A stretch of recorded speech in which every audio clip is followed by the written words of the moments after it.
मज़ीद खबरें और अपडेट्स के लिए सब्सक्राइब करें हमारा channel and press the bell. अस्सलाम वालेकुम नाजरीन, मैं हूं राजा उमर और आप देख रहे हैं न्यूज़ की दुनिया HD।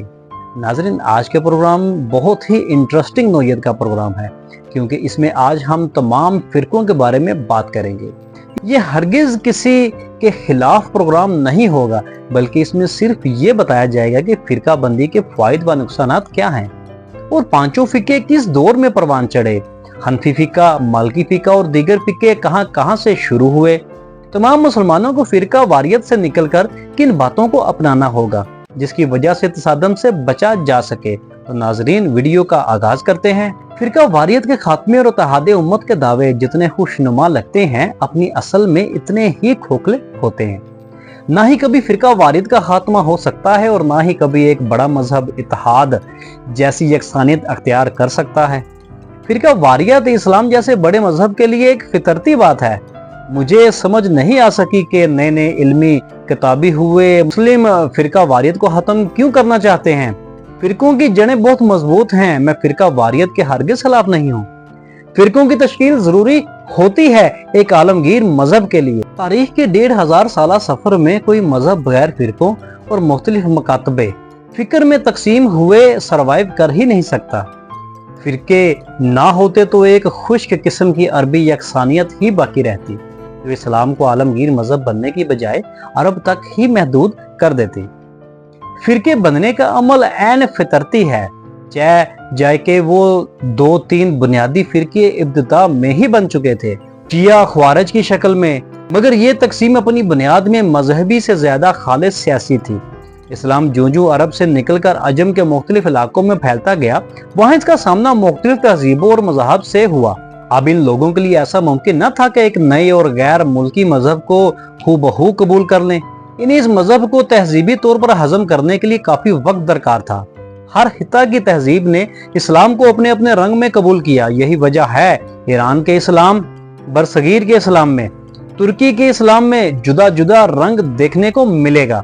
यही रंग मुख्तलिफ मकातबे फिक्र को जन्म देने का बाइस बना। 5 बुनियादी फिका भी अलग अलग खितों का रंग नजर आए। यहाँ एक लतीफ नुक्ता बयान करना जरूरी है। पांचों फिके अब्बासी दौर में ही परवान चढ़े। हालांकि उमवी दौर में इस्लाम ने अजम को जेर नगीन कर लिया था, फिर अमवी दौर में किसी फिका के नशोनुमा क्यों ना हो सके। इसकी बुनियादी वजह यह थी कि अमवी इंपीरियलिज्म में अरबियत का रंग ज्यादा देखने को मिलता है। उन्होंने इस्लाम को अजमियों से आइसोलेट करके रखा था। इसकी वजह यह थी कि अगर गैर मुस्लिम ज्यादा मुसलमान हो जाते तो इनके जजिया या टैक्स की रकम कम हो जाती। इसलिए अमवियों के दौर में अरबी इस्लाम और अजमी तहजीब के माबीन तल्लक इस तरह परवान चढ़ ही न सका। इल्मी बुनियादों पर मुख्तलिफ मकातबे फिक्र मार्जे वजूद में आ सकते हैं। ये सब अब्बासियों के दौर में हुआ। फिका के पांचों मकातबे फिक्र के नशोनुमा अब्बासियों के दौर में हुई। हनफी फिका बरसगीर और ईरान के मजाज के लिए ज्यादा मुआकब साबित हुआ क्योंकि फिका हनफी की नशोनुमा कूफा में हुई थी। कूफा एक मतनू शहर था और ईरानियत का ज्यादा असरूख था। अजमी या इस्तेदलाल पर जोर देते और ईरानी मजाज था, और ईरानी मजाज था भी कलामी किस्म का। इसलिए फिका हनफी इस्तेदलाल का रंग ज्यादा नजर आता है। कदीम माखुजात दीन पर इनसार के बजाय इसके मुकाबले में मालिकी फिका के नशोनुमा मदीना में हुई थी। वहां हदीसो कुरान का गलबा ज्यादा था, इसलिए मालिकी फिका में माखुजात दीन का गलबा ज्यादा नजर आता है। फिका के नशोनुमा में मजहब से ज्यादा कल्चर ने हिस्सा डाला, बल्कि यूं कहा जाए तो बेहतर होगा कि फिका ने अरबी मजहब को अजमी तहजीब के मबीन पुल का किरदार अदा किया। यही फिकाहाना तकसीम बादशाह मुख्तलिफ फिरकों की शक्ल अख्तियार करती गई और हर फिरका अपनी जगह एक ऑर्थोडॉक्सी बनता गया।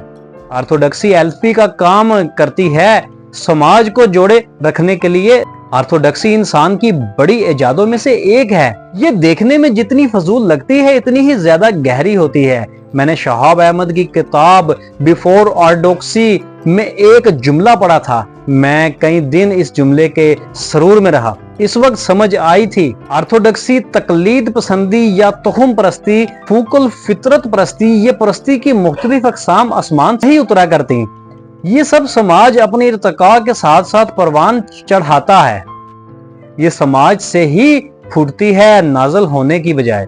ये शिया सुन्नी, सुन्नियों में वहाबियों और बरेलवियों की तफरीक, ये बरेलवी वहाबी, ये रजब के कुंडे, ये शब बरात, ये ईद मिलादुल नबी, ये मुहर्रम की महफिलें, अहले तशी में अखबारी, हरूफी, नक्तवी, शिया की तफरीक, ये सब मजहब के कल्चर हैं। कल्चर के साथ फ्रेंडली फायर से पैदा होने वाली रसूम है।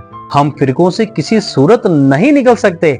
आप मजहब से निकल सकते हैं मगर फिरके से नहीं, क्योंकि फिरका मजहब का बुनियादी यूनिट है। फिरकों का एक पूरा निजाम होता है, इनकी अपनी एक मस्जिद होती है, अपना मदरसा और उन्हें चलाने के लिए एक पूरा चैरिटी सिस्टम। पाकिस्तान जैसे माशरे में मदारिस का सबसे मुस्बत रोल ये है कि ये गरीब बच्चों को मुफ्त तालीम और रहाइश फराहम करने में किसी रियासती इदारे से ज्यादा कामयाब नजर आते हैं। एक मुल्हद भी सल्फी मुल्हद ही रहेगा या बरेलवी मुल्हद, क्योंकि फिरका इसके घर में है, इसके दोस्तों में है, इसके इर्द गिर्द हर जगह होगा। मेरे नजदीक फिरका वारियत के खिलाफ जंग सही ला हासिल है। ये सवाए जज्बातियत की और कुछ नहीं कि आप फिरका वारियत से बालातर होने के ख्वाब देखते हैं। ऐसा होना मुमकिन नहीं।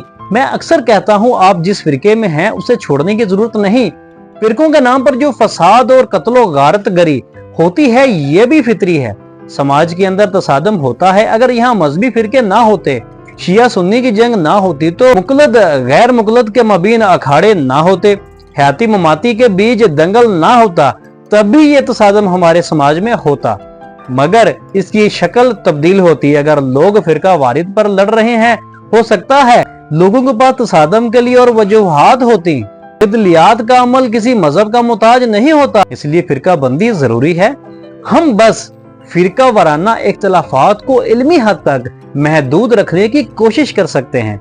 इसके साथ ही अपने मेजबान राजा उमर को दीजिए इजाजत। मजीद खबरों अपडेट्स के लिए सब्सक्राइब करें हमारा चैनल और देखते रहिए न्यूज की दुनिया HD। पाकिस्तान जिंदाबाद, पाक फौज पाइंदाबाद।